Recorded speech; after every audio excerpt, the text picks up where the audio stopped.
I gotta get these shits off so I could use my quick jacks and lift the car up.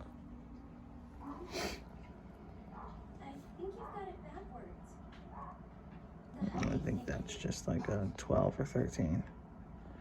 Let's take a look. So what I did was I ended up just readjusting my quick jack so that it's being held by the chassis or the frame rails. And then I took my angle grinder and I just cut these off. Just so much easier. These bolts were all rusted and nasty. And I got this thing off. I don't know who the hell put this crap on, but it looks terrible. And now it makes it so much easier to get under the car, address the issues that we have right here. It shouldn't be that bad.